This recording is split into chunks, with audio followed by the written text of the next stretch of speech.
2 ਅਗਸਤ 1947 ਨੂੰ ਮੈਂ ਆਪਣੇ ਨਾਨਕੀ ਸੀ। ਮੇਰੇ ਨਾਨਕੇ ਲਾਲਾ ਪਿੰਡ ਵਿੱਚ ਹਨ। ਲਾਲਾ ਪਿੰਡ ਕਿਲ੍ਹਾ ਸ਼ੋਭਾ ਸਿੰਘ ਸਟੇਸ਼ਨ ਕੋਲ ਹੈ। ਸਟੇਸ਼ਨ ਤੋਂ ਕੋਈ ਮੀਲ ਸਵਾ ਮੀਲ ਦਾ ਫਾਸਲਾ ਹੋਵੇਗਾ। ਲਾਲਾ ਪਿੰਡ ਵਿੱਚ ਸਾਡੀ ਬ੍ਰਾਹਮਣਾਂ ਦੀ ਆਬਾਦੀ ਜ਼ਿਆਦਾ ਹੈ। ਇਸ ਤੋਂ ਘੱਟ ਖੱਤਰੀਆਂ ਦੇ ਘਰ ਹਨ। ਸਭ ਤੋਂ ਘੱਟ ਆਬਾਦੀ ਮੁਸਲਮਾਨਾਂ ਦੀ ਹੈ। ਮੇਰਾ ਨਾਨਕਾ ਘਰ ਗੁਰੂ ਸੋਸਾਈਆਂ ਦਾ ਘਰ ਕਹਾਉਂਦਾ ਹੈ ਅਤੇ ਬ੍ਰਾਹਮਣਾਂ ਵਿੱਚ ਸਭ ਤੋਂ ਉੱਚਾ ਹੈ। ਹਜ਼ਾਰਾਂ ਸਾਲਾਂ ਤੋਂ ਇਹ ਲੋਕ ਇਸੇ ਹੀ ਪਿੰਡ ਵਿੱਚ ਆਬਾਦ ਹਨ। ਕਹਿੰਦੇ ਹਨ ਕਿ ਕਿਸੇ ਜ਼ਮਾਨੇ ਵਿੱਚ ਇਸ ਸਾਰੇ ਇਲਾਕੇ ਉੱਪਰ ਸਾਡਾ ਰਾਜ ਸੀ। ਹੁਣ ਵੀ ਲਾਲਾ ਪਿੰਡ ਦੀ ਸਭ ਤੋਂ ਉੱਚੀ ਹਵੇਲੀ ਮਹਿਲਾਂ ਅਖਵਾਉਂਦੀ ਹੈ। ਇਸ ਨੂੰ ਧਰਮਾਲ ਬ੍ਰਾਹਮਣਾਂ ਨੇ ਆਪਣੀ ਤਰੱਕੀ ਦੇ ਸਮਿਆਂ ਵਿੱਚ ਬਣਵਾਇਆ ਸੀ। ਹਵੇਲੀ ਕੀ ਹੈ? ਪ੍ਰਾਚੀਨ ਕਾਲ ਦਾ ਇੱਕ ਕਿਲ੍ਹਾ ਹੈ, ਜਿਸ ਦੇ ਉੱਤਰ ਪੱਛਮ ਵਿੱਚ ਰੇਤਲੇ ਟਿੱਬੇ ਅਤੇ ਕੱਲਰਮਾਰੀ ਜ਼ਮੀਨ ਹੈ, ਜਿੱਥੇ ਸਿਰਫ ਕੰਡੇਦਾਰ ਘਾਹ ਉੱਗਦੀ ਹੈ ਅਤੇ ਲੰਮੇ-ਲੰਮੇ ਸਰਕੜਿਆਂ ਦੇ ਝੁੰਡ ਆਪਣੀਆਂ ਲੰਮੀਆਂ-ਲੰਮੀਆਂ ਸਫੈਦ ਕਲਗੀਆਂ ਲਹਿਰਾਉਂਦੇ ਹੋਏ ਜ਼ਮੀਨ ਵਿੱਚੋਂ ਉੱਗਦੇ ਹਨ। ਜਦੋਂ ਹਵਾ ਸਰਸਰਾਉਂਦਿਆਂ ਹੋਇਆਂ ਉਹਨਾਂ ਵਿੱਚੋਂ ਦੀ ਲੰਘਦੀ ਹੈ ਤਾਂ ਉਹ ਇੱਕ ਸਿਰੇ ਤੋਂ ਦੂਜੇ ਸਿਰੇ ਤੱਕ ਇਉਂ ਹਿੱਲਦੇ ਹਨ ਜਿਵੇਂ ਵੀਰਾਨ ਸੁੰਨਮਸਾਨ ਮੈਦਾਨਾਂ ਵਿੱਚ ਸ਼ਤਰਮੁਰਗਾਂ ਦੇ ਝੁੰਡਾਂ ਦੇ ਝੁੰਡ ਖੰਭ ਫੈਲਾਈ ਭੱਜੇ ਜਾ ਰਹੇ ਹਨ। ਮੈਨੂੰ ਸਰਕੜਿਆਂ ਦੇ ਝੁੰਡ ਬਹੁਤ ਪਸੰਦ ਹਨ। ਮੈਂ ਤੇ ਸ਼ਾਦਾਂ ਦੁਪਹਿਰ ਨੂੰ ਜਦੋਂ ਉਹਦੀ ਮਾਂ ਸੌਂ ਜਾਂਦੀ ਸੀ, ਇੱਥੇ ਹੀ ਮਿਲਿਆ ਕਰਦੇ ਸੀ। ਭਾਵੇਂ ਕਿ ਮਹਿਲਾਂ ਦੀ ਹਵੇਲੀ ਦੇ ਵੱਡੇ ਦਰਵਾਜ਼ੇ ਦੇ ਸਾਹਮਣੇ ਜਿਹੜੀ ਕੱਚੀ ਪਗਡੰਡੀ ਜਾਂਦੀ ਸੀ, ਉਹ ਕਮਾਦ ਦੇ ਉਪਜਾਊ ਖੇਤਾਂ ਵਿੱਚੋਂ ਹੋ ਕੇ ਲੰਘਦੀ ਸੀ ਅਤੇ ਜਿਹੜੇ ਦਿਨਾਂ ਦਾ ਮੈਂ ਜ਼ਿਕਰ ਕਰ ਰਿਹਾ ਹਾਂ, ਉਨ੍ਹੀਂ ਦਿਨੀਂ ਕਮਾਦ ਜਵਾਨ ਤੇ ਪੱਕ ਕੇ ਲੰਮੇ ਹੋ ਚੁੱਕੇ ਸਨ ਅਤੇ ਉਹ ਹਰੀਆਂ ਭਰੀਆਂ ਫਸਲਾਂ ਬਹੁਤ ਸਾਰੇ ਪ੍ਰੇਮੀਆਂ ਨੂੰ ਸ਼ਰਨ ਦਿੰਦੀਆਂ ਸਨ। ਪਰ ਮੈਨੂੰ ਤੇ ਸ਼ਾਦਾਂ ਨੂੰ ਸਰਕੜਿਆਂ ਦੇ ਝੁੰਡ ਹੀ ਪਸੰਦ ਸਨ। ਜਦੋਂ ਅਸੀਂ ਗੱਲਾਂ ਕਰਦੇ ਚੁੱਪ ਹੋ ਜਾਂਦੇ ਸਾਂ ਅਤੇ ਸ਼ਾਦਾਂ ਦੇ ਭੂਰੇ ਵਾਲਾਂ ਦੀ ਇੱਕ ਲਿੱਟ ਉਹਦੇ ਗੋਰੇ ਮੱਥੇ ਉੱਪਰ ਖਿੰਡ ਜਾਂਦੀ ਸੀ, ਉਸ ਦੀਆਂ ਵੱਡੀਆਂ ਅੱਖਾਂ ਵਿੱਚ ਹੈਰਾਨੀ ਅਤੇ ਉਦਾਸੀ ਦੇ ਪਰਛਾਵੇਂ ਉਲਝਣ ਲੱਗਦੇ ਸਨ, ਤਾਂ ਉਸ ਵੇਲੇ ਕੰਡੇਦਾਰ ਘਾਹ ਤੇ ਸਰਕੜਿਆਂ ਵਿੱਚੋਂ ਲੰਘਣ ਵਾਲੀ ਹਵਾ ਕੁਝ ਅਜੀਬ ਢੰਗ ਨਾਲ ਸਾਡੇ ਦਿਲਾਂ ਨਾਲ ਕਾਨਾਫੂਸੀ ਕਰਦੀ ਸੀ। ਉਸ ਦੀਆਂ ਮਿੰਨੀਆਂ ਮੱਧਮ ਆਵਾਜ਼ਾਂ ਵਿੱਚ ਅਣਦੇਖੇ ਸੁਪਨਿਆਂ ਦੇ ਘੁੰਗਰੂ ਵੱਜਣ ਲੱਗਦੇ ਸਨ ਅਤੇ ਉਸ ਦੀ ਰੇਸ਼ਮੀ ਸਰਸਰਾਹਟ ਵਿੱਚ ਉਹਨਾਂ ਸੁੰਦਰ ਕਹਾਣੀਆਂ ਦੀ ਗੂੰਜ ਸੁਣਾਈ ਦਿੰਦੀ ਸੀ। ਜਦੋਂ ਮੁਹੱਬਤ ਹਰ ਦੀਵਾਰ, ਹਰ ਵਾੜ, ਹਰ ਖਾਈ ਨੂੰ ਟੱਪ ਗਈ ਸੀ ਅਤੇ ਹਨੇਰੇ ਦੁਮੇਲ ਉੱਪਰ ਇੱਕ ਰੰਗੀਨ ਕੁਦਰਤੀ ਚਿੱਤਰ ਬਣਿਆ ਹੋਇਆ ਸੀ। ਸਰਕੜਿਆਂ ਵਿੱਚ ਤਾਂ ਹਵਾ ਗੱਲਾਂ ਕਰਦੀ ਸੀ, ਪਰ ਕਮਾਦ ਦੇ ਖੇਤਾਂ ਵਿੱਚ ਤਾਂ ਇਸ ਤਰ੍ਹਾਂ ਘੁੱਟ ਕੇ ਰਹਿ ਜਾਂਦੀ ਸੀ ਜਿਵੇਂ ਉਸ ਨੂੰ ਹਰ ਘੜੀ ਸਮਾਜ ਦਾ, ਧਰਮ ਦਾ ਅਤੇ ਪੁਰਾਣੇ ਵਿਚਾਰਾਂ ਦਾ ਖਤਰਾ ਹੋਵੇ। ਜਿਸ ਥਾਂ ਹਵਾ ਤੱਕ ਡਰੇ, ਉੱਥੇ ਪਿਆਰ ਕੀ ਪਲੇਗਾ? ਇਸ ਲਈ ਅਸੀਂ ਸਰਕੜਿਆਂ ਦੇ ਜੰਗਲ ਵਿੱਚ ਸ਼ਰਨ ਲਈ ਸੀ, ਜਿਸ ਦੀਆਂ ਚਿੱਟੀਆਂ ਰੇਸ਼ਮੀ ਕਲਗੀਆਂ ਪਤਲੇ ਲੰਮੇ ਕੋਮਲ ਤਣਿਆਂ ਦੇ ਉੱਪਰ ਖੜੀਆਂ ਸਾਡੇ ਪਿਆਰ ਵਾਂਗ ਮਾਣ ਨਾਲ ਤਣੀਆਂ ਨਜ਼ਰ ਆਉਂਦੀਆਂ ਸਨ। 2 ਅਗਸਤ ਦੇ ਦੁਪਹਿਰ ਦੀ ਗੱਲ ਹੈ। ਸਾਡੇ ਪਿੱਛੇ ਸਰਕੜਿਆਂ ਦਾ ਜੰਗਲ ਸੀ, ਜੰਗਲ ਦੇ ਪਿੱਛੇ ਸਾਡਾ ਪਿੰਡ ਸੀ ਅਤੇ ਸਾਡੇ ਸਾਹਮਣੇ ਦੂਰ ਤੱਕ ਫੈਲੀ ਹੋਈ ਮੀਲਾਂ ਹੀ ਬੰਜਰ ਜ਼ਮੀਨ ਸੀ ਜਿਸ ਨੂੰ ਕੱਲਰ ਨੇ ਮਾਰ ਦਿੱਤਾ ਸੀ। ਸਵੇਰੇ ਮੀਂਹ ਪੈ ਚੁੱਕਾ ਸੀ, ਪਰ ਅਸਮਾਨ ਉੱਪਰ ਸਫੈਦ ਬੱਦਲ ਮੁਰਗਿਆਂ ਵਾਂਗ ਛਾਤੀ ਤਾਣੀ ਆਪਣੇ ਪੇਟਾਂ ਵਿੱਚ ਮੀਂਹ ਦੇ ਦਾਣੇ ਲੁਕਾਈ ਹੁਣ ਵੀ ਕਿਤੇ ਤੁਰ ਰਹੇ ਸਨ। ਹਵਾ ਵਿੱਚ ਮੀਂਹ ਦੀ ਨਮੀ ਸੀ ਅਤੇ ਮਿੱਟੀ ਦੀ ਹਲਕੀ ਖੁਸ਼ਬੂ ਅਤੇ ਦੂਰ ਪੱਛਮੀ ਦੁਮੇਲ ਉੱਪਰ ਰੌਸ਼ਨੀ ਕੁਝ ਅਜਿਹੀ ਹਲਕੀ ਸੀ, ਇੰਨੀ ਨਿਰਮਲ ਸੀ ਜਿਵੇਂ ਹੁਣੇ ਹੀ ਪਿਘਲ ਕੇ ਕਿਸੇ ਸਤਰੰਗੀ ਪੀਂਗ ਨੂੰ ਜਨਮ ਦੇ ਦੇਵੇਗੀ। ਮੇਰਾ ਹੱਥ ਸ਼ਾਦਾਂ ਦੇ ਹੱਥ ਵਿੱਚ ਸੀ ਅਤੇ ਅਸੀਂ ਦੋਵੇਂ ਉਸ ਦੁਮੇਲ ਨੂੰ ਇਉਂ ਦੇਖ ਰਹੇ ਸੀ ਜਿਵੇਂ ਆਸ ਇੱਕ ਮੁਸਾਫਰ ਹੋਵੇ ਅਤੇ ਉਸ ਰੌਸ਼ਨ ਰਾਹ ਵਿੱਚੋਂ ਦੀ ਇੱਧਰ ਆਉਣ ਵਾਲੀ ਹੋਵੇ। ਮੈਂ ਸ਼ਾਦਾਂ ਦਾ ਹੱਥ ਹੌਲੀ ਦੇਣੇ ਘੁੱਟਿਆ ਤੇ ਉਸ ਨੂੰ ਕਿਹਾ, ਕਿਸੇ ਦਿਨ ਤੂੰ ਮੈਨੂੰ ਭੁੱਲ ਜਾਵੇਂਗੀ। ਸ਼ਾਦਾਂ ਦੀ ਛਾਤੀ ਵਿੱਚੋਂ ਇੱਕ ਹੌਕਾ ਨਿਕਲਿਆ, ਪਰ ਉਹ ਚੁੱਪ ਰਹੀ। ਉਸਨੇ ਮੇਰੇ ਸਵਾਲ ਦਾ ਕੋਈ ਜਵਾਬ ਨਾ ਦਿੱਤਾ ਅਤੇ ਉਹ ਇਸ ਸਵਾਲ ਦਾ ਜਵਾਬ ਵੀ ਕੀ ਦਿੰਦੀ। ਆਦਿ ਕਾਲ ਤੋਂ ਔਰਤ ਮਰਦ ਤੋਂ ਅਤੇ ਮਰਦ ਔਰਤ ਤੋਂ ਇਹੀ ਸਵਾਲ ਪੁੱਛਦਾ ਆਇਆ ਹੈ। ਕਿੰਨਾ ਪੁਰਾਣਾ ਸਵਾਲ ਹੈ, ਪਰ ਹਰ ਵਾਰ ਕਿੰਨਾ ਨਵਾਂ ਲੱਗਦਾ ਹੈ। ਇਉਂ ਲੱਗਦਾ ਹੈ ਜਿਵੇਂ ਅੱਜ ਪਹਿਲੀ ਵਾਰ ਪੁੱਛਿਆ ਗਿਆ ਹੋਵੇ।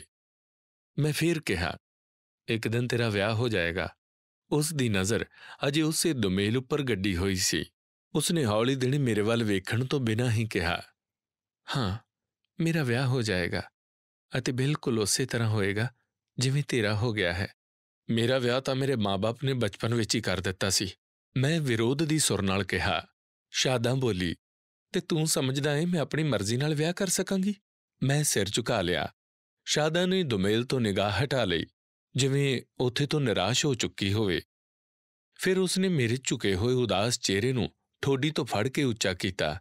ਫਿਰ ਉਸਨੇ ਆਪਣੀਆਂ ਗੁਲਾਬੀ ਗੱਲਾਂ ਮੇਰੀਆਂ ਗੱਲਾਂ ਨਾਲ ਲਾ ਦਿੱਤੀਆਂ ਤੇ ਹੌਲੀ-ਹੌਲੀ ਬਹੁਤ ਪਿਆਰ ਅਤੇ ਵਿਸ਼ਵਾਸ ਨਾਲ ਬੋਲੀ, ਉਂਝ ਤਾਂ ਮੇਰਾ ਵਿਆਹ ਵੀ ਹੋ ਜਾਏਗਾ ਤੇ ਬੱਚੇ ਵੀ ਹੋਣਗੇ ਤੇ ਮੈਂ ਉਹਨਾਂ ਲਈ ਇੱਕ ਚੰਗੀ ਮਾਂ, ਆਪਣੇ ਖਾਵੰਦ ਲਈ ਇੱਕ ਨੇਕ ਤੇ ਵਫਾਦਾਰ ਬੀਵੀ ਵੀ ਬਣ ਜਾਵਾਂਗੀ। ਮੇਰਾ ਘਰ ਹੋਵੇਗਾ ਤੇ ਜ਼ਿੰਦਗੀ ਦੀਆਂ ਸਾਰੀਆਂ ਖੁਸ਼ੀਆਂ ਜੋ ਇੱਕ ਔਰਤ ਚਾਹੁੰਦੀ ਹੈ ਮੈਨੂੰ ਨਸੀਬ ਹੋਣਗੀਆਂ। ਪਰ ਕਿਤੇ ਮੇਰੇ ਅੰਦਰ, ਮੇਰੇ ਬਹੁਤ ਡੂੰਘੇ ਅੰਦਰ, ਮੇਰੀ ਕੁੱਖ ਤੋਂ ਵੀ ਬਹੁਤ ਪਰੇ, ਜਿੱਥੇ ਕਿਤੇ ਔਰਤ ਦੀ ਰੂਹ ਰਹਿੰਦੀ ਹੈ, ਉੱਥੇ ਤੂੰ ਹਮੇਸ਼ਾ ਮੌਜੂਦ ਰਹੇਂਗਾ। ਤੂੰ ਮੈਨੂੰ ਯਾਦ ਕਰੇਂਗੀ। ਸ਼ਾਦਾਂ ਕੁਝ ਕਹਿਣ ਵਾਲੀ ਸੀ ਕਿ ਇੰਨੇ ਵਿੱਚ ਸਰਕੜੇ ਦੇ ਝੁੰਡ ਵਿੱਚ ਸਰਸਰਾਹਟ ਹੋਈ ਅਤੇ ਉਹ ਇੱਕਦਮ ਚੁੱਪ ਹੋ ਗਈ।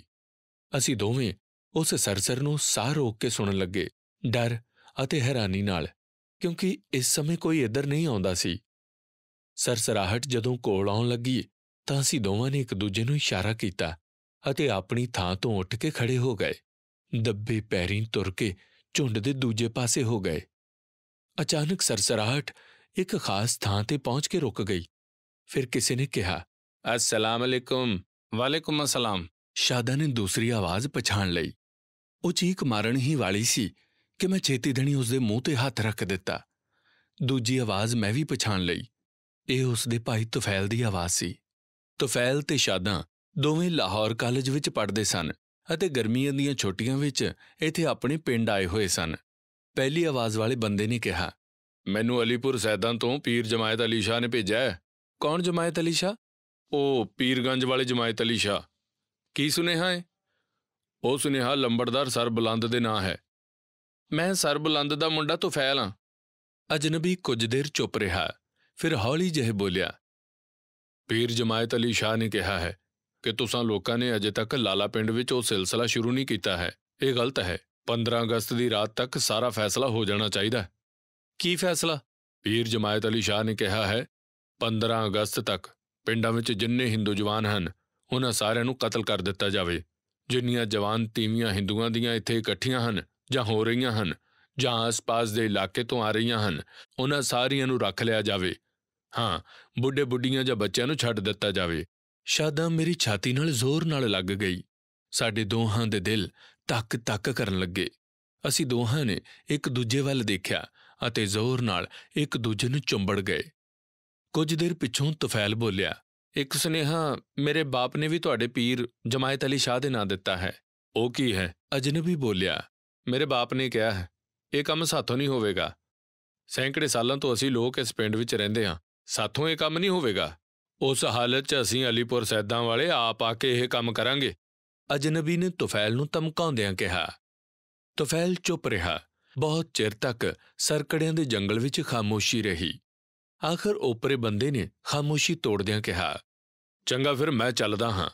ਦੋ ਬੰਦਿਆਂ ਦੇ ਕਦਮ ਸਰਕੜਿਆਂ ਦੇ ਜੰਗਲ ਵਿੱਚ ਅਲੱਗ-ਅਲੱਗ ਪਾਸਿਆਂ ਵੱਲ ਮੁੜੇ ਅਤੇ ਸਾਥੋਂ ਦੂਰ ਹੁੰਦੇ ਚਲੇ ਗਏ। ਕੁਝ ਚਿਰ ਪਿੱਛੋਂ ਜੰਗਲ ਵਿੱਚ ਸੰਨਾਟਾ ਛਾ ਗਿਆ।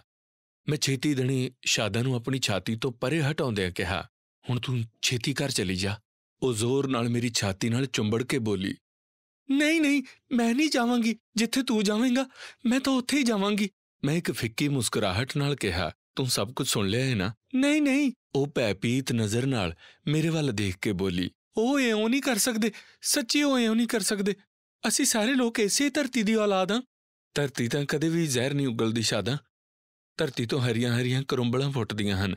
ਪਰ ਤੂੰ ਦੇਖਿਆ ਹੋਵੇਗਾ ਜਦੋਂ ਬਾਹਰ ਦੀਆਂ ਜ਼ਹਿਰੀਲੀਆਂ ਹਵਾਵਾਂ ਚੱਲਣ ਲੱਗਦੀਆਂ ਹਨ, ਇਸ ਧਰਤੀ ਦਾ ਕੀ ਕਸੂਰ ਹੈ? ਸ਼ਾਦਾਂ ਨੇ ਸਿਰ ਝੁਕਾ ਲਿਆ। ਮੈਂ ਉਸ ਨੂੰ ਆਪਣੇ ਆਪ ਤੋਂ ਅਲੱਗ ਕਰਦਿਆਂ ਕਿਹਾ, ਤੂੰ ਛੇਤੀ ਘਰ ਚਲੀ ਜਾ, ਨਹੀਂ ਤਾਂ ਗਜ਼ਬ ਹੋ ਜਾਵੇਗਾ। ਸੈਂਕੜੇ ਵਾਰ ਤੁਰਨ ਤੇ ਵੀ ਜਿਸ ਗੱਲ ਦਾ ਫੈਸਲਾ ਨਾ ਹੋ ਸਕਿਆ, ਉਸ ਦਾ ਅੱਜ ਕੀ ਰਾਹ ਨਿਕਲੇਗਾ? ਉਹ ਬੰਦੇ ਬਹੁਤ ਚਲਾਕ ਨੇ ਸ਼ਾਦਾਂ। ਉਹ ਬੰਦੇ ਜਿਹੜੇ ਸਾਡੇ ਦੇਸ਼ ਦੇ ਟੁਕੜੇ ਕਰਨ ਜਾ ਰਹੇ ਨੇ। ਸਭ ਤੋਂ ਪਹਿਲਾਂ ਉਹਨਾਂ ਨੇ ਸਾਡੇ ਦਿਲਾਂ ਦੇ ਟੁਕੜੇ ਕੀਤੇ। ਬਟਵਾਰਾ ਤਾਂ ਪਹਿਲਾਂ ਦਿਲਾਂ ਤੋਂ ਸ਼ੁਰੂ ਹੁੰਦਾ ਹੈ। ਇਹ ਗੱਲ ਮੈਨੂੰ ਕਹਿ ਰਿਹਾ? ਸ਼ਾਦਾਂ ਸ਼ਿਕਾਇਤ ਦੀ ਸੁਰ ਵਿੱਚ ਬੋਲੀ, ਤੈਨੂੰ ਨਹੀਂ, ਸ਼ਾਇਦ ਮੈਂ ਇਹ ਗੱਲ ਸਰਕੜਿਆਂ ਦੇ ਜੰਗਲ ਨੂੰ ਕਹਿ ਰਿਹਾ ਹਾਂ। ਉਸ ਰਾਹ ਨੂੰ ਕਹਿ ਰਿਹਾ ਹਾਂ ਜਿਸ ਉੱਪਰੋਂ ਉਮੀਦ ਕਦੇ ਮੇਰੀ ਖਾਤਰ ਮੁਸਾਫਰ ਬਣ ਕੇ ਨਹੀਂ ਆਵੇਗੀ। ਹੁਣ ਤੂੰ ਛੇਤੀ ਦੇਣੇ ਆਪਣੇ ਘਰ ਚਲੀ ਜਾ। ਮੈਂ ਮਹਿਲਾਂ ਵਿੱਚ ਜਾ ਕੇ ਇਹ ਖਬਰ ਦਿੰਦਾ ਹਾਂ। ਸ਼ਾਦਾਂ ਰੋਂਦੀ ਹੋਈ ਚਲੀ ਗਈ। ਮੈਂ ਮਹਿਲਾਂ ਵਿੱਚ ਜਾ ਕੇ ਸਭ ਨੂੰ ਸੂਚਨਾ ਦੇ ਦਿੱਤੀ। ਕਈ ਦਿਨਾਂ ਤੋਂ ਲਾਲਾ ਪਿੰਡ ਵਿੱਚ ਆਲੇ-ਦੁਆਲੇ ਦੇ ਪਿੰਡਾਂ ਵਿੱਚ ਵਿਆਹੀਆਂ ਹੋਈਆਂ ਬ੍ਰਾਹਮਣਾਂ ਤੇ ਖੱਤਰੀਆਂ ਦੀਆਂ ਕੁੜੀਆਂ ਜਮ੍ਹਾਂ ਹੋ ਰਹੀਆਂ ਸਨ। ਇਹ ਖਬਰ ਸੁਣਦਿਆਂ ਹੀ ਕੋਹਰਾਮ ਮਚ ਗਿਆ। ਕੁਝ ਸਮੇਂ ਪਿੱਛੋਂ ਲੰਬੜਦਾਰ ਸਰਬੁਲੰਦ ਨੱਠਿਆ ਸਾਡੇ ਘਰ ਆਇਆ। ਉਹ ਮੇਰੀ ਨਾਨੀ ਮਾਤਾ ਈਸ਼ਵਰ ਕੌਰ ਦੀ ਬਹੁਤ ਇੱਜ਼ਤ ਕਰਦਾ ਸੀ। ਮੇਰੀ ਨਾਨੀ ਪਿੰਡ ਦੀ ਸਭ ਤੋਂ ਬਜ਼ੁਰਗ ਔਰਤ ਸੀ ਅਤੇ ਪਿੰਡ ਵਿੱਚ ਕੀ ਹਿੰਦੂ, ਕੀ ਮੁਸਲਮਾਨ, ਕੀ ਸਿੱਖ, ਕੋਈ ਵੀ ਉਸ ਦਾ ਆਖਿਆ ਨਹੀਂ ਮੋੜ ਸਕਦਾ ਸੀ। ਉਸ ਦੀ ਉਮਰ 85 ਸਾਲ ਦੀ ਸੀ, ਪਰ ਉਹ ਤਕਰੀਬਨ 100 ਸਾਲ ਦੀ ਲੱਗਦੀ ਸੀ। ਉਸ ਨੇ ਆਉਂਦਿਆਂ ਹੀ ਲੰਬੜਦਾਰ ਨੂੰ ਧਰ ਲਿਆ। ਸਰਬੁਲੰਦ, ਨਾਨੀ ਨੇ ਲੰਬੜਦਾਰ ਨੂੰ ਗਾਲ ਕੱਢ ਕੇ ਕਿਹਾ, ਤੇਰੇ ਸਿਰ 'ਚ ਸਵਾਹ, ਇਹ ਮੈਂ ਕੀ ਸੁਣਦੀ ਆ? ਸਰਬੁਲੰਦ ਨੇ ਆ ਕੇ ਮਾਤਾ ਈਸ਼ਵਰ ਕੌਰ ਦੇ ਪੈਰ ਛੂਹੇ ਤੇ ਕਿਹਾ, ਅੰਮਾ, ਅਸੀਂ ਤੁਹਾਡੇ ਪੁੱਤਰ ਹਾਂ। ਅਲੀਪੁਰ ਸੈਦਾਂ ਵਾਲੇ ਸਾਡੇ ਜਿਉਂਦੇ ਜੀ ਇਸ ਪਿੰਡ ਦੀਆਂ ਬਹੂ ਬੇਟੀਆਂ ਵੱਲ ਅੱਖ ਚੁੱਕ ਕੇ ਨਹੀਂ ਦੇਖ ਸਕਦੇ। ਬਸਤੀ ਦੇ ਸਾਰੇ ਮੁਸਲਮਾਨਾਂ ਦਾ ਇੱਕ ਹੀ ਫੈਸਲਾ ਹੈ। ਸੁੱਕੇ ਪਏ ਬੁੱਲ੍ਹਾਂ ਉੱਪਰ ਖੁਸ਼ੀ ਦੀ ਲਹਿਰ ਦੌੜ ਗਈ। ਮਾਤਾ ਈਸ਼ਵਰ ਕੌਰ ਜਾਣਦੀ ਸੀ ਕਿ ਲੰਬੜਦਾਰ ਸਰਬੁਲੰਦ ਕਦੀ ਝੂਠ ਨਹੀਂ ਬੋਲਦਾ।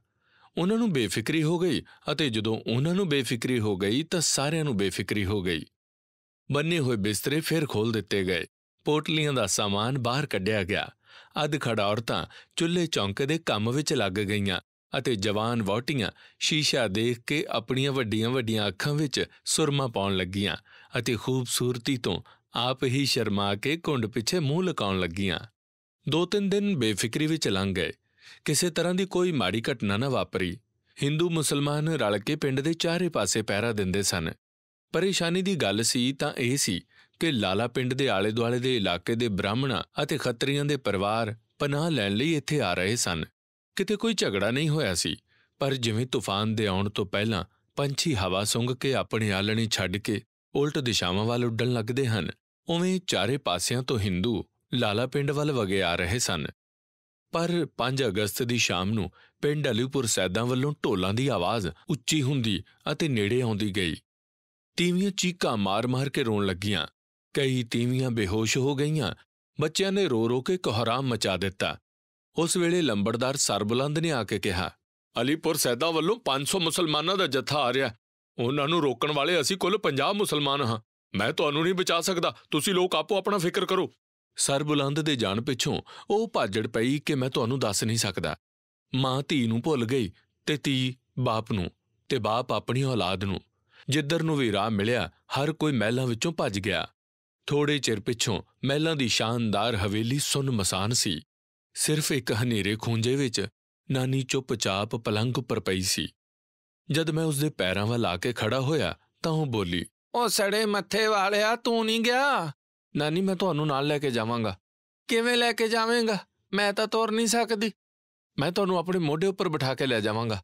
ਜਦ ਮੇਰੇ ਆਪਣੇ ਪੁੱਤ ਮੈਨੂੰ ਲੈ ਕੇ ਨਹੀਂ ਗਏ ਤਾਂ ਤੂੰ ਕੀ ਲਈ ਜਾਵੇਂਗਾ? ਬੁੱਢੀ ਨਾਨੀ ਅੱਖਾਂ ਭਰ ਕੇ ਬੋਲੀ, ਮੈਂ ਲੈ ਜਾਵਾਂਗਾ। ਮੈਂ ਨਾਨੀ ਦੇ ਕੋਲ ਗਿਆ ਤਾਂ ਕਿ ਉਸ ਨੂੰ ਆਪਣੇ ਮੋਢੇ ਉੱਪਰ ਬਿਠਾ ਲਵਾਂ। ਖਬਰਦਾਰ, ਜੇ ਮੈਨੂੰ ਹੱਥ ਲਾਇਆ, ਮੈਨੂੰ ਇੱਥੇ ਹੀ ਰਹਿਣ ਦੇ। ਢੋਲਾਂ ਦੀ ਆਵਾਜ਼ ਨੇੜੇ ਆਉਂਦੀ ਜਾ ਰਹੀ ਸੀ। ਪਰ ਨਾਨੀ, ਇਹ ਆਵਾਜ਼ ਤੁਸੀਂ ਨਹੀਂ ਸੁਣ ਰਹੇ ਹੋ? ਉਹ ਲੋਕ ਨੇੜੇ ਆ ਰਹੇ ਹਨ। ਮੈਂ ਉਂਝ ਉੱਚਾ ਸੁਣਦੀ ਹਾਂ, ਨਾਨੀ ਨੇ ਕਿਹਾ, ਤੇ ਰੱਬ ਕਰੇ ਜਿਹੜਾ ਕੁਝ ਮੈਂ ਸੁਣਦੀ ਹਾਂ ਕਦੇ ਨਾ ਸੁਣ ਸਕਾਂ। ਤੂੰ ਮੈਨੂੰ ਇੱਥੇ ਛੱਡ ਦੇ ਤੇ ਚਲਿਆ ਜਾ। ਉਹ ਮੈਨੂੰ ਕੁਝ ਨਹੀਂ ਕਹਿਣਗੇ। ਪੀਰ ਜਮਾਇਤ ਅਲੀ ਸ਼ਾਹ, ਪੀਰ ਜਮਾਇਤ ਅਲੀ ਸ਼ਾਹ ਦਾ ਬੱਚਾ। ਉਹ ਆਵੇ ਤਾਂ ਜਰਾ ਮੇਰੇ ਸਾਹਮਣੇ। ਜਦੋਂ ਉਹ ਜੰਮਿਆ ਵੀ ਨਹੀਂ ਸੀ, ਜਦੋਂ ਉਸ ਦੀ ਮਾਂ ਦਾ ਵਿਆਹ ਹੋਇਆ ਸੀ, ਮੈਂ ਆਪ ਅਲੀਪੁਰ ਸੈਦਾਂ ਗਈ ਸੀ। ਉਸ ਦੀ ਮਾਂ ਨੂੰ ਵਿਆਹ ਦਾ ਜੋੜਾ ਦਿੱਤਾ ਸੀ। ਉਹ ਆਵੇ ਤਾਂ ਸਹੀ ਮੇਰੇ ਸਾਹਮਣੇ। ਪਰ ਨਾਨੀ ਜੀ, ਤੂੰ ਚਲਿਆ ਜਾ। ਮੈਂ ਤੈਨੂੰ ਕਹਿੰਦੀ ਹਾਂ, ਆਪਣਾ ਖੂਨ ਮੇਰੇ ਸਿਰ ਨਾ ਲਾ। ਮੈਂ ਬਹੁਤੀ ਗੱਲ ਨਹੀਂ ਕਰ ਸਕਦੀ। ਨਾਨੀ ਨੇ ਪਰਤ ਕੇ ਪਲੰਘ ਉੱਪਰ ਪਾਸਾ ਲੈ ਲਿਆ ਤੇ ਮੇਰੇ ਵੱਲ ਪਿੱਠ ਕਰ ਲਈ। ਮੈਂ ਸਿਰ ਝੁਕਾ ਕੇ ਮਹਿਲਾਂ ਤੋਂ ਬਾਹਰ ਨਿਕਲ ਗਿਆ। ਵੱਡੇ ਦਰਵਾਜ਼ੇ ਵਿੱਚੋਂ ਨਿਕਲ ਕੇ ਮੈਂ ਪਹਿਲਾਂ ਡੰਡੀ ਪੈ ਗਿਆ, ਜੋ ਕਮਾਦ ਦੇ ਖੇਤਾਂ ਵਿੱਚੋਂ ਹੋ ਕੇ ਜਾਂਦੀ ਸੀ।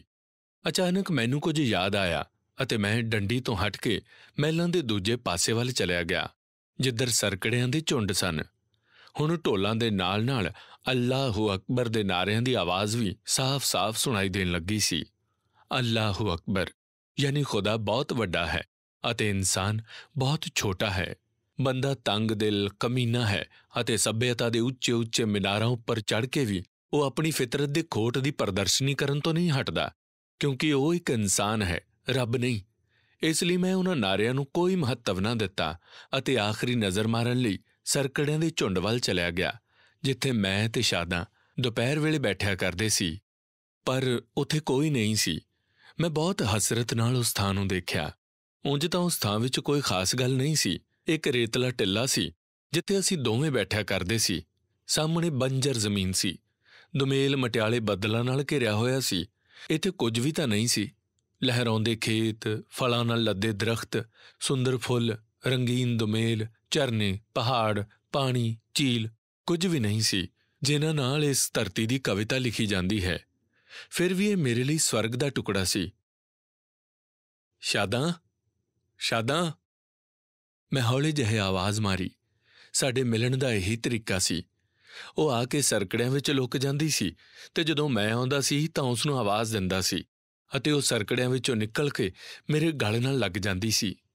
ਮੈਨੂੰ ਪਤਾ ਸੀ ਕਿ ਉਹ ਇਸ ਵੇਲੇ ਇੱਥੇ ਨਹੀਂ ਹੈ। ਫਿਰ ਵੀ ਮੇਰੇ ਹਠੀ ਮਨ ਨੇ ਉਸ ਨੂੰ ਬੁਲਾਇਆ, ਸ਼ਾਦਾਂ, ਸ਼ਾਦਾਂ। ਪਰ ਉੱਥੇ ਕੋਈ ਨਹੀਂ ਸੀ। ਝੁੰਡ ਖਾਮੋਸ਼ ਖੜਾ ਸੀ। ਸਰਕੜਿਆਂ ਦੀਆਂ ਕਲਗੀਆਂ ਉੱਪਰ ਸ਼ਾਮ ਦੀ ਸਿਆਹੀ ਫੈਲਦੀ ਜਾ ਰਹੀ ਸੀ। ਮੈਂ ਕਾਹਲੀ ਨਾਲ ਉੱਥੋਂ ਚੱਲ ਪਿਆ ਅਤੇ ਕਿਲ੍ਹਾ ਸ਼ੋਭਾ ਸਿੰਘ ਸਟੇਸ਼ਨ ਵੱਲ ਦੌੜਨ ਲੱਗਿਆ। ਜੇ ਮੈਂ 8:30 ਵਜੇ ਦੀ ਗੱਡੀ ਫੜ ਕੇ ਨਾਰੋਵਾਲ ਚਲਾ ਜਾਵਾਂ ਤਾਂ ਮੈਨੂੰ ਨਾਰੋਵਾਲ ਤੋਂ ਲਾਹੌਰ ਜਾਣ ਵਾਲੀ ਕਨੈਕਟਿੰਗ ਟ੍ਰੇਨ ਮਿਲ ਜਾਵੇਗੀ। ਲਾਹੌਰ ਮੇਰੇ ਪਿਤਾ ਜੀ ਰਹਿੰਦੇ ਸਨ। ਕੋਈ ਪੌਣੇ ਘੰਟੇ ਪਿੱਛੋਂ ਮੈਂ ਘੁੰਮ ਕੇ ਕਿਲ੍ਹਾ ਸ਼ੋਭਾ ਸਿੰਘ ਸਟੇਸ਼ਨ ਤੇ ਪਹੁੰਚਿਆ ਤਾਂ ਹਨੇਰਾ ਕਾਫੀ ਵੱਧ ਗਿਆ ਸੀ। ਸਟੇਸ਼ਨ ਦੇ ਕੋਲ ਬੋਰਡ ਦਾ ਇੱਕ ਬਹੁਤ ਵੱਡਾ ਦਰਖਤ ਸੀ ਜਿਸ ਦੀਆਂ ਦਰਜਨਾਂ ਜਟਾਵਾਂ ਧਰਤੀ ਉੱਪਰ ਲਟਕੀਆਂ ਹੋਈਆਂ ਸਨ। ਇੱਥੇ ਬਹੁਤ ਹਨੇਰਾ ਸੀ ਅਤੇ ਹਨੇਰੇ ਵਿੱਚ ਅਜੀਬ ਪਰਛਾਵੇਂ ਹਰਕਤ ਕਰ ਰਹੇ ਸਨ। ਪੈਰ ਪੈਰ ਤੇ ਮੌਤ ਨਜ਼ਰ ਆਉਂਦੀ ਸੀ। ਮੈਂ ਹਿੰਮਤ ਕਰਕੇ ਅੱਗੇ ਵਧ ਗਿਆ। ਅਚਾਨਕ ਇੱਕ ਪਰਛਾਵਾਂ ਬੋਰਡ ਦੇ ਟਾਣੇ ਦੇ ਪਿੱਛੋਂ ਮੇਰੇ ਉੱਪਰ ਲਪਕਿਆ। ਮੈਂ ਮੁੜ ਕੇ ਆਪਣਾ ਹੱਥ ਚੁੱਕ ਲਿਆ, ਪਰ ਸ਼ਾਦਾਂ ਭੱਜਦੀ ਹੋਈ ਮੇਰੀਆਂ ਬਾਹਾਂ ਵਿੱਚ ਆ ਗਈ। ਉਸ ਦੇ ਵਾਲ ਖਿੰਡੇ ਹੋਏ ਸਨ। ਉਸ ਦੀ ਕਮੀਜ਼ ਦੀਆਂ ਬਾਹਾਂ ਫਟੀਆਂ ਹੋਈਆਂ ਸਨ ਅਤੇ ਉਹ ਨੰਗੇ ਪੈਰੀਂ ਭੱਜਦੀ ਹੋਈ ਆਈ ਸੀ। ਉਸ ਨੇ ਕਾਹਲੀ ਨਾਲ ਕਿਹਾ, ਮੈਂ ਤੁਫੈਲ ਨੂੰ ਸਭ ਕੁਝ ਕਹਿ ਦਿੱਤਾ। ਉਹ ਤੈਨੂੰ ਲਾਹੌਰ ਬਿਲਕੁਲ ਠੀਕ ਠਾਕ ਪਹੁੰਚਾ ਦੇਵੇਗਾ। ਤੁਫੈਲ ਮੈਨੂੰ ਜਾਨੋਂ ਨਾ ਮਾਰ ਦੇਵੇ। ਨਹੀਂ, ਕਿਉਂਕਿ ਮੈਂ ਉਸ ਨਾਲ ਵਾਅਦਾ ਕਰ ਲਿਆ ਕਿ ਮੈਂ ਉਸ ਦੇ ਦੋਸਤ ਆਫਤਾਬ ਨਾਲ ਵਿਆਹ ਕਰ ਲਵਾਂਗੀ, ਜੋ ਚਿਰ ਤੋਂ ਮੇਰੇ ਨਾਲ ਵਿਆਹ ਕਰਨਾ ਚਾਹੁੰਦਾ ਹੈ। ਉਹ ਛੇਤੀ ਘਬਰਾਈ ਹੋਈ ਕਹਿ ਰਹੀ ਸੀ ਅਤੇ ਉਸ ਦਾ ਸਾਹ ਫੁੱਲ ਰਿਹਾ ਸੀ। ਪਰ ਤੁਫੈਲ ਹੈ ਕਿੱਥੇ? ਸਾਹਮਣੇ ਸਟੇਸ਼ਨ ਤੇ ਤੈਨੂੰ ਉਡੀਕ ਰਿਹਾ। ਲਾਹੌਰ ਪਹੁੰਚ ਕੇ ਉਹ ਤੇਰੇ ਹੱਥ ਦੀ ਲਿਖੀ ਹੋਈ ਚਿੱਠੀ ਮੇਰੇ ਲਈ ਲਿਆਏਗਾ। ਜੇ ਉਹ ਚਿੱਠੀ ਨਾ ਲਿਆਇਆ ਤਾਂ ਮੈਂ ਜਾਨ ਦੇ ਦਿਆਂਗੀ। ਅਚਾਨਕ ਉਹ ਰੁਕ ਗਈ ਤੇ ਫਿਰ ਹੌਕਾ ਲੈ ਕੇ ਬੋਲੀ, ਹੁਣ ਤੂੰ ਜਾ। ਜਿਵੇਂ ਮੇਰੇ ਪੈਰਾਂ ਹੇਠੋਂ ਜ਼ਮੀਨ ਨਿਕਲ ਗਈ ਹੋਵੇ। ਅਚਾਨਕ ਮੇਰੀਆਂ ਲੱਤਾਂ ਨੇ ਜਵਾਬ ਦੇ ਦਿੱਤਾ ਤੇ ਮੈਂ ਉੱਥੇ ਹੀ ਧਰਤੀ ਤੇ ਬੈਠ ਕੇ ਸ਼ਾਦਾਂ ਦੀਆਂ ਲੱਤਾਂ ਨਾਲ ਲਿਪਟ ਕੇ ਰੋਣ ਲੱਗਿਆ। ਮੈਂ ਕਿਵੇਂ ਜਾਵਾਂ? ਤੈਨੂੰ ਛੱਡ ਕੇ ਕਿਵੇਂ ਜਾਵਾਂ? ਸ਼ਾਦਾਂ, ਨਹੀਂ, ਮੈਂ ਨਹੀਂ ਜਾਵਾਂਗਾ। ਉਹ ਬੋਲੀ, ਉੱਠੋ, ਯਾਦ ਕਰੋ, ਤੁਹਾਡੀ ਪਤਨੀ ਤੇ ਬੱਚੇ ਨੇ, ਮਾਂ-ਬਾਪ ਨੇ, ਭੈਣ ਭਾਈ ਨੇ। ਉਹਨਾਂ ਸਾਰਿਆਂ ਦੀ ਜ਼ਿੰਮੇਵਾਰੀ ਤੁਹਾਡੇ ਉੱਪਰ ਹੈ। ਦਫਾ ਹੋਣ ਸਾਰੇ। ਮੈਂ ਰੋਂਦਿਆਂ ਹੋਇਆਂ ਕਿਹਾ, ਮੈਂ ਇੱਥੇ ਹੀ ਰਹਾਂਗਾ। ਮੈਂ ਮੁਸਲਮਾਨ ਹੋ ਜਾਵਾਂਗਾ ਤੇ ਤੇਰੇ ਨਾਲ ਵਿਆਹ ਕਰ ਲਵਾਂਗਾ। ਫਿਰ ਮੈਂ ਤੇਰੀ ਇੱਜ਼ਤ ਨਹੀਂ ਕਰਾਂਗੀ, ਸ਼ਾਦਾਂ ਨੇ ਹੌਲੀ ਜਿਹੇ ਕਿਹਾ। ਫਿਰ ਉਹ ਝੁਕੀ ਅਤੇ ਬਹੁਤ ਪਿਆਰ ਨਾਲ ਮੈਨੂੰ ਧਰਤੀ ਤੋਂ ਚੁੱਕਿਆ ਤੇ ਇੱਕ ਬੱਚੇ ਵਾਂਗ ਮੈਨੂੰ ਆਪਣੀ ਛਾਤੀ ਨਾਲ ਲਾ ਲਿਆ ਅਤੇ ਆਪਣੀਆਂ ਕੋਮਲ ਹਥੇਲੀਆਂ ਨਾਲ ਮੇਰੇ ਹੰਝੂ ਪੂੰਝਣ ਲੱਗੀ। ਹੰਝੂਆਂ ਨਾਲ ਭਿੱਜੀਆਂ ਉਸ ਦੀਆਂ ਅੱਖਾਂ ਮੈਨੂੰ ਕਹਿ ਰਹੀਆਂ ਸਨ, ਅੱਜ ਆਖਰੀ ਵਾਰ ਮੈਂ ਆਪਣੇ ਹੱਥਾਂ ਨਾਲ ਤੇਰੇ ਹੰਝੂ ਪੂੰਝ ਦਿਆਂ, ਕਿਉਂਕਿ ਅੱਜ ਤੋਂ ਪਿੱਛੋਂ ਤੇਰੇ ਹੰਝੂਆਂ ਨਾਲ ਕਦੀ ਗਿੱਲੇ ਨਹੀਂ ਹੋਣਗੇ। ਜ਼ਿੰਦਗੀ ਭਰ ਤੂੰ ਮੇਰੇ ਲਈ ਰੋਂਦਾ ਰਹੇਂਗਾ ਅਤੇ ਜ਼ਿੰਦਗੀ ਭਰ ਮੈਂ ਤੇਰੇ ਲਈ ਰੋਂਦੀ ਰਹਾਂਗੀ ਅਤੇ ਸਾਡੇ ਵਹਿੰਦੇ ਹੋਏ ਹੰਝੂ 7 ਸਮੁੰਦਰ ਬਣ ਕੇ ਸਾਨੂੰ ਇੱਕ ਦੂਜੇ ਨਾਲੋਂ ਦੂਰ ਕਰ ਦੇਣਗੇ। ਪਰ ਇਸ ਦੂਰੀ ਦੇ ਬਾਵਜੂਦ ਮੈਨੂੰ ਇਹ ਵੀ ਪਤਾ ਹੈ ਕਿ ਖੂਬਸੂਰਤੀ ਤੇ ਮੁਹੱਬਤ ਤੇ ਪਿਆਰ ਦੇ ਹਰ ਮਿਹਰਬਾਨ ਮੋੜ ਉੱਪਰ ਤੂੰ ਮੈਨੂੰ ਯਾਦ ਆਵੇਂਗਾ। ਸ਼ਾਮ ਦੇ ਘੁਸਮੁਸੇ ਵਿੱਚ ਜਦੋਂ ਮੈਂ ਆਪਣੇ ਖਾਵੰਦ ਨੂੰ ਗਰਮ-ਗਰਮ ਖਾਣਾ ਖਵਾਵਾਂਗੀ ਤਾਂ ਤੈਨੂੰ ਯਾਦ ਕਰਾਂਗੀ। ਰਾਤ ਦੇ ਸੁੰਨੇਪਣ ਵਿੱਚ ਜਦੋਂ ਆਪਣੇ ਬੱਚੇ ਨੂੰ ਛਾਤੀ ਨਾਲ ਲਗਾ ਕੇ ਲੋਰੀ ਦਿਆਂਗੀ ਤਾਂ ਤੈਨੂੰ ਯਾਦ ਕਰਾਂਗੀ। ਤੇ ਜਦੋਂ ਸਭ ਕੁਝ ਖਤਮ ਹੋ ਜਾਵੇਗਾ, ਜਦੋਂ ਜ਼ਿੰਦਗੀ ਦੇ ਸਾਰੇ ਫਰਜ਼ ਪੂਰੇ ਹੋ ਜਾਣਗੇ ਤੇ ਮੌਤ ਮੇਰੀਆਂ ਪਲਕਾਂ ਨੂੰ ਆਖਰੀ ਵਾਰ ਛੂਹਣ ਲਈ ਆਵੇਗੀ, ਉਸ ਵੇਲੇ ਮੈਂ ਤੈਨੂੰ ਯਾਦ ਕਰਾਂਗੀ। ਮੇਰੇ ਆਖਰੀ ਸਾਹ, ਦਿਲ ਦੀ ਆਖਰੀ ਧੜਕਣ ਤੇ ਹੋਠਾਂ ਦੀ ਆਖਰੀ ਹਰਕਤ ਵਿੱਚ ਤੂੰ ਦੁਆ ਬਣ ਕੇ ਆ ਜਾਵੇਂਗਾ ਅਤੇ ਮੇਰੀ ਆਤਮਾ ਵਿੱਚ ਘੁਲ ਮਿਲ ਜਾਵੇਂਗਾ। ਯਾਦ, ਯਾਦ, ਯਾਦ। ਜੇ ਯਾਦ ਦੌਲਤ ਹੁੰਦੀ ਤਾਂ ਜੇ ਦੁਨੀਆ ਵਿੱਚ ਕੋਈ ਗਰੀਬ ਨਾ ਹੁੰਦਾ, ਪਿਆਰ ਲਈ ਕੋਈ ਤਰਸਦਾ ਨਾ ਰਹਿੰਦਾ। ਸ਼ਾਦਾਂ, ਤੂੰ ਆਪ ਮੈਨੂੰ ਇੱਕ ਵਾਰ ਕਿਹਾ ਸੀ, ਪਰ ਅੱਜ ਮੈਂ ਉਸ ਨੂੰ ਕੁਝ ਵੀ ਯਾਦ ਨਾ ਕਰਵਾਇਆ। ਮੈਂ ਠੀਕ ਨਾ ਸਮਝਿਆ। ਉਸ ਨੂੰ ਆਪਣੇ ਹੰਝੂ ਪੂੰਝਣ ਦਿੱਤੇ, ਉਸ ਦੇ ਗਲ ਲੱਗ ਕੇ ਉਸ ਨੂੰ ਪਿਆਰ ਕੀਤਾ। ਫਿਰ ਆਪਣਾ ਹੱਥ ਛੁਡਾ ਕੇ ਸਟੇਸ਼ਨ ਵੱਲ ਭੱਜਿਆ, ਕਿਉਂਕਿ ਗੱਡੀ ਬਾਹਰ ਦੇ ਸਿਗਨਲ ਕੋਲ ਆ ਚੁੱਕੀ ਸੀ। ਸਟੇਸ਼ਨ ਦੀਆਂ ਪੌੜੀਆਂ ਚੜ੍ਹਦਿਆਂ ਮੈਂ ਮੁੜ ਕੇ ਦੇਖਿਆ।